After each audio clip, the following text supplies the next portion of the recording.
Hello everyone. Research methodology में हमारा एक टॉपिक है सैम्पलिंग। तो कोई भी जो रिसर्चर है, जो शोध करता है, वो जो आंकड़े जमा करता है वो दो मेथड से कर सकता है। या तो वो सैम्पलिंग से करेगा या तो वो सेंसस मेथड से करेगा। सैम्पलिंग में क्या होता है कि इसमें किसी होल पॉपुलेशन का, जिसको यूनिवर्स कहा जाता है रिसर्च मेथडोलॉजी के लैंग्वेज में, उसमें से कुछ को चुना जाता है और उस पर रिसर्च किया जाता है। जबकि सेंसस मेथड में वो पूरे पॉपुलेशन का ही रिसर्च होता है। तो आज हम लोग जो मेथड पढ़ने जा रहे हैं वो है सैम्पलिंग मेथड। तो सैम्पल क्या होता है और क्या है उसके टाइप्स, उसको समझते हैं।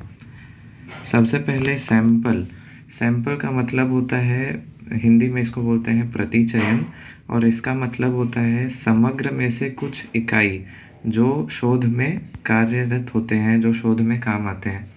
तो समग्र यानी कि टोटल, होल पॉपुलेशन। तो अनुसंधान जहाँ जिस भी चीज़ से रिलेटेड हम रिसर्च करेंगे उसमें जो होल पॉपुलेशन को दिखाएगा, सारी चीज़ों को एक साथ दिखाएगा, उसको ही हम लोग यूनिवर्स कहेंगे या पॉपुलेशन कहेंगे। ये जनसंख्या नहीं, ये इसका मतलब जनसंख्या नहीं होता है, इसका मतलब होता है टोटल। तो जैसे अगर हम कोई एरिया में जा रहे हैं रिसर्च करने के लिए, तो उस एरिया के, जैसे हम किसी एरिया के घरों के बारे में सर्वे कर रहे हैं, तो वो घर, उस एरिया के सारे घर वहाँ के पॉपुलेशन या यूनिवर्स कहलाएंगे। और उसी में से कुछ घरों का जब रिसर्च किया जाएगा तब उसको हम लोग सैम्पलिंग कहेंगे। ठीक है। अब सैम्पलिंग के दो मेथड्स होते हैं। पहला मेथड होता है जिसको कहा जाता है प्रोबेबिलिटी सैम्पलिंग या संभाव्यता प्रतिचयन, और दूसरा होता है नॉन प्रोबेबिलिटी सैम्पलिंग जिसको असंभाव्यता प्रतिचयन कहते हैं। अब हम लोग एक एक करके जानते हैं कौन कौन से प्रोबेबिलिटी सैम्पलिंग है, यानी कौन सा संभावना वाला सैम्पलिंग है, और कौन सा असंभावना या नॉन प्रोबेबिलिटी वाला है। सबसे पहला है प्रोबेबिलिटी वाला में रैंडम सैम्पलिंग, फिर है सिस्टमेटिक रैंडम सैम्पलिंग, फिर है स्ट्रेटिफाइड, फिर है क्लस्टर, फिर है मल्टीपल स्टेज या मल्टी स्टेज, और नॉन प्रोबेबिलिटी में आता है judgmental, quota sampling, convenience sampling, purposive sampling और स्नोबॉल सैम्पलिंग। ये सारे सैम्पलिंग को या प्रतिचयन को हम लोग एक एक करके समझते हैं क्या होता है। सबसे पहला आता है रैंडम सैम्पलिंग। रैंडम सैम्पलिंग एक तरीके का प्रोबेबिलिटी सैम्पलिंग है जिसमें जो संभावना है वो हमारे जो सारे इकाइयाँ हैं, सारे यूनिट्स हैं, उसकी बराबर होती हैं। इसमें समग्र के प्रत्येक इकाई के चुने जाने की बराबर संभावना होती है, यानी जो हमारा टोटल यूनिवर्स होता है, जिसको यूनिवर्स कहते हैं, यूनिवर्स में से किसी को भी चुने जाने की संभावना सबकी बराबर होती है। एग्जाम्पल के लिए हम लोग ले सकते हैं लॉटरी मेथड। लॉटरी में भी वही होता है कि बहुत सारे टिकट्स में किसी एक में प्राइज़ रहता है और सारे टिकट्स को सर्कुलेट किया जाता है। किसी एक को प्राइज़ लग जाएगा और किसको लगेगा पता नहीं, तो वो रैंडमली होता है। तो वैसे ही करके रैंडम सैम्पलिंग होता है, यानी सबके चुने जाने की बराबर संभावना। दूसरा होता है सिस्टमेटिक रैंडम सैम्पलिंग। इसमें क्या किया जाता है कि जैसे हमारा कोई पॉपुलेशन है, किसी एरिया का हम सर्वे कर रहे हैं, तो सबसे पहले उसको हम लोग किसी क्रम में सजा देंगे, किसी ऑर्डर में सजा देंगे।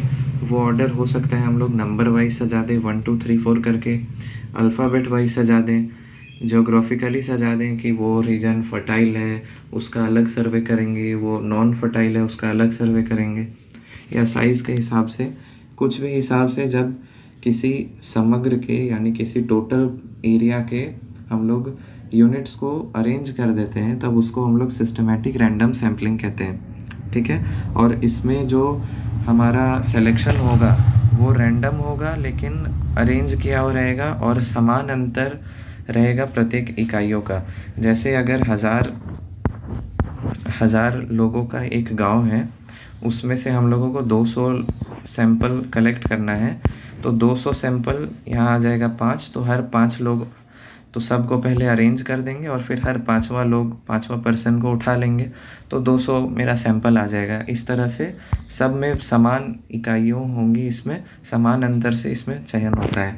तो उसको कहेंगे सिस्टमेटिक रैंडम सैम्पलिंग। पहले सजाया जाएगा, उसके बाद सेम इंटरवल में चुना जाएगा। फिर आता है स्ट्रैटिफाइड रैंडम सैम्पलिंग। इसमें क्या होता है कि जब हमारा जो पॉपुलेशन है, जो हमारा यूनिवर्स है, उसमें कोई समानता नहीं होता है, बहुत हेट्रोजीनस होता है, मतलब असमान होता है, तो उसको छोटे छोटे ग्रुप्स में बांट दिया जाता है। स्ट्रैटिफाइड यानी कि होता है ग्रुप, स्ट्रैटा ग्रुप में बांट दिया जाता है, और उन ग्रुप में बांटने के बाद उसको हम लोग समान अनुपात में फिर उसका रैंडम सैम्पलिंग करते हैं। जैसे कि मान लीजिए एक स्कूल का हम लोग अगर स्ट्रैटिफाइड रैंडम सैम्पलिंग कर रहे हैं, और स्कूल में तो बहुत सारे सब्जेक्ट्स, बहुत सारे कोर्सेज पढ़ाए जाते हैं। तो मान लीजिए इस स्कूल में पढ़ाया जा रहा है बीए, बीकॉम और बीएससी।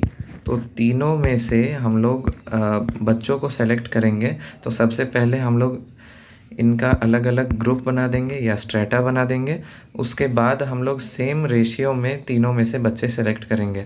मान लीजिए हम लोग को 900 बच्चे सेलेक्ट करना है, तो 300 बीए से सेलेक्ट करेंगे, 300 बीकॉम से और 300 बीएससी से। तब हमारा 900 सैंपल कलेक्ट हो जाएगा। इसी को कहते हैं हम लोग स्ट्रैटिफाइड सैम्पलिंग, जिसमें हम लोग खुद ग्रुप बनाते हैं और उसके बाद उसका सैंपल कलेक्ट करते हैं सेम रेशियो में। इसी के जैसा होता है क्लस्टर मेथड, जिसको एरिया सैम्पलिंग भी कहा जाता है। ये सेम जैसा ही होता है स्ट्रैटिफाइड में, क्योंकि इसमें भी ग्रुप बना रहता है। लेकिन जैसे स्ट्रैटिफाइड में हम लोग ग्रुप बनाते हैं, क्लस्टर मेथड में पहले से ही ग्रुप बना हुआ रहता है। तो अलग अलग समूह और अलग अलग क्षेत्रों को हम लोग बांट देते हैं कि ये अलग है, वो अलग क्षेत्र है, और उसके बाद क्लस्टर बना के रैंडम सैम्पलिंग करते हैं। इसमें अनुपात जो है वो अलग अलग रहता है। जैसे कि हमारा स्ट्रैटिफाइड में अनुपात भी बराबर था, जैसे बीए, बीकॉम, बीएससी तीनों में से 300 हम लोगों ने कलेक्ट किया था। इसमें जब हमारा सैम्पलिंग होगा तो बीए से मान लीजिए 400 है, बीएससी से मान लीजिए 200 है, तो हमारा रेशियो सेम नहीं रहेगा। ठीक है, इसको कहेंगे हम लोग क्लस्टर या एरिया सैम्पलिंग, समूह प्रतिचयन। तो इसके बाद आता है multi stage sampling. Multi stage में क्या होता है कि बहुत सारे स्टेजेस से होके हमारा सैम्पलिंग गुजरता है। जैसे कि मान लीजिए शिक्षा स्तर अगर देखना है आपके ज़िले में, तो सबसे पहले मान लीजिए आपके राज्य का शिक्षा स्तर आपको अनुसंधान करने के लिए, शोध करने के लिए दिया जाता है।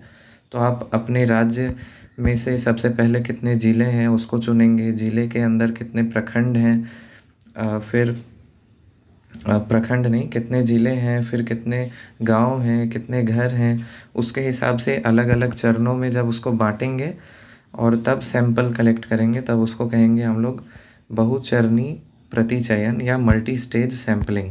ठीक है, तो ये तो हो गया प्रोबेबिलिटी सैम्पलिंग। ये चारों जो सैम्पलिंग है, चाहे वो रैंडम सैम्पलिंग हो, सिस्टमेटिक सैम्पलिंग हो, स्ट्रैटिफाइड हो, क्लस्टर हो या मल्टी स्टेज हो, इसमें कोई भी यूनिट के चुने जाने की संभावना बराबर रहती है। किसी को भी चुना जा सकता है, बस किसी में रेशियो सेम होता है, किसी में रेशियो सेम नहीं होता है।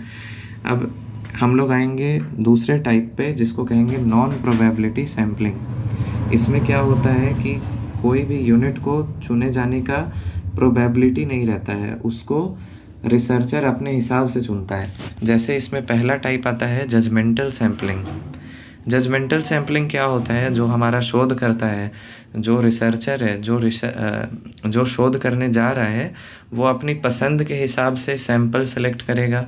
जैसे हम लोग अगर किसी गांव का सैम्पलिंग इकट्ठा कर रहे हैं, तो मान लीजिए कोई रिसर्चर गया और अपने पसंद के 10 घरों का सैंपल लिया और वापस आ गया, तो उसको कहेंगे हम लोग जजमेंटल सैम्पलिंग। ये निर्णय प्रतिचयन होता है और शोधकर्ता के निर्णय के हिसाब से उसमें प्रतिचयन या सैम्पलिंग होता है। दूसरा होता है कोटा सैम्पलिंग। कोटा सैम्पलिंग में क्या होता है, इसमें ग्रुप बना के और निश्चित अनुपात में सैंपल कलेक्ट किया जाता है। ये सेम है हमारा स्ट्रैटिफाइड सैम्पलिंग से, क्योंकि स्ट्रैटिफाइड में भी ग्रुप बनाते हैं, जिसको स्ट्रेटा कहते थे, और एक निश्चित अनुपात में उसका सिलेक्शन करते हैं। स्ट्रेटिफाइड जैसा सेम है, लेकिन बस डिफरेंस यही है कि स्ट्रेटिफाइड में हम लोग रैंडम सिलेक्शन करते थे और कोटा सैम्पलिंग में हम लोग जजमेंटल सैम्पलिंग करते हैं, यानी कि जो हमारा शोध करता है वो अपने पसंद से किससे कितने अनुपात में मतलब वो अपनी पसंद से फिर प्रतिचयन करता है। ठीक है, तो इसी को कहेंगे हम लोग कोटा सैम्पलिंग या कोटा प्रतिचयन। इसके बाद आता है सुविधा अनुसार प्रतिचयन। इसमें क्या होता है, जो शोध करता है, जो रिसर्चर है, वो अपनी सुविधा के हिसाब से प्रतिचयन जमा करता है, सैंपल जमा करता है। जैसे एग्ज़ाम्पल के लिए अगर कोई रिसर्चर को बोला जा रहा है कि आप गांव के बारे में वहाँ के लिटरेसी रेट के बारे में, शिक्षा दर के बारे में जानकारी इकट्ठा कीजिए, और अगर वो अपने आसपास के गांव के बारे में ही जानकारी इकट्ठा कर रहा है तो यानी कि वो अपनी सुविधा के अनुसार प्रतिचयन को जमा कर रहा है, सैंपल कलेक्ट कर रहा है। तो इसको हम लोग कहेंगे कन्वीनियंट सैम्पलिंग, अपनी सुविधा अनुसार। इसके बाद आता है विस्तृत प्रतिचयन, जिसको कहते हैं एक्सटेंसिव सैम्पलिंग। इसमें क्या होता है, जो प्रतिचयन है, जो सैंपल है, वो यूनिवर्स से बस थोड़ा सा ही कम रह जाता है। यानी कि मान लीजिए एक गांव है, इस गांव में 100 घर है, तो 100 घर में अगर कोई रिसर्चर 90% घरों का डेटा कलेक्ट कर लेता है तो ये काफ़ी एक्सटेंसिव डेटा कलेक्शन है, तो इसको हम लोग एक्सटेंसिव सैम्पलिंग कहेंगे। इसमें जो आंकड़े हैं वो काफ़ी शुद्ध मिलते हैं, क्योंकि 100 घरों में 90 घर का तो हो ही गया है, तो इसीलिए बहुत शुद्ध आंकड़े मिलते हैं इसमें। इसको कहेंगे एक्सटेंसिव सैम्पलिंग या विस्तृत प्रतिचयन। इसके बाद आता है उद्देशानुसार प्रतिचयन, यानी पर्पसिव सैम्पलिंग। पर्पसिव सैम्पलिंग में क्या होता है कि इसमें रिसर्चर खुद चुनता है कि उसको किससे क्या पूछना है। अब वो अपने उद्देश्य के अनुसार लोगों को सेलेक्ट भी करता है, लोगों को चुनता भी है, और उसी से पूछेगा जो उसको जानकारी चाहिए। जैसे कि अभी क्रिकेट चल रहा है, तो क्रिकेट में मान लीजिए किसी रिसर्चर को क्रिकेटर के बारे में पता करना है कि कौन कौन IPL देखता है, तो वो उन्हीं लोग से पूछेगा जो क्रिकेट के बारे में बात कर रहे होंगे, या फिर क्रिकेट का जिनको नॉलेज होगा, वो अपने पर्पस के हिसाब से ही लोगों को सेलेक्ट करेगा। तो उसको कहेंगे उद्देशानुसार। रिसर्चर खुद चुनेगा कि उसको किससे क्या पूछना है। ठीक है, और इसके बाद लास्ट आता है स्नोबॉल सैम्पलिंग। स्नोबॉल सैम्पलिंग में क्या होता है कि इसमें जो शोध करता है वो केवल अकेले डाटा कलेक्ट नहीं करता है, अकेले आंकड़ा नहीं निकालता है, वो लोगों से पूछते पूछते, जैसे मान लीजिए कोई, इसका एग्जाम्पल सबसे अच्छा है ड्रग स्मगलर। मान लीजिए पुलिस ने किसी ड्रग स्मगलर को पकड़ा, वो ड्रग स्मगलर दूसरे का नाम बता रहा है, फिर उस दूसरे के पास गया तो वो किसी तीसरे का नाम बता रहा है। इस तरह से जो डाटा कलेक्ट किया जाता है शोध में, उसको कहा जाता है स्नोबॉल सैम्पलिंग। ये एक तरीके का नेटवर्क बना देता है शोधकर्ता, अपने साथ और लोगों को जोड़ते चला जाता है एक चैन के रूप में, और तब जाके वो सैंपल कलेक्ट करता है। तो इसको कहेंगे हम लोग स्नोबॉल सैम्पलिंग।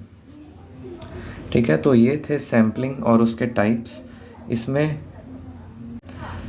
हम लोगों ने जाना सैंपल क्या होता है। सैंपल मतलब पूरी इकाई में से कुछ इकाइयों का शोध।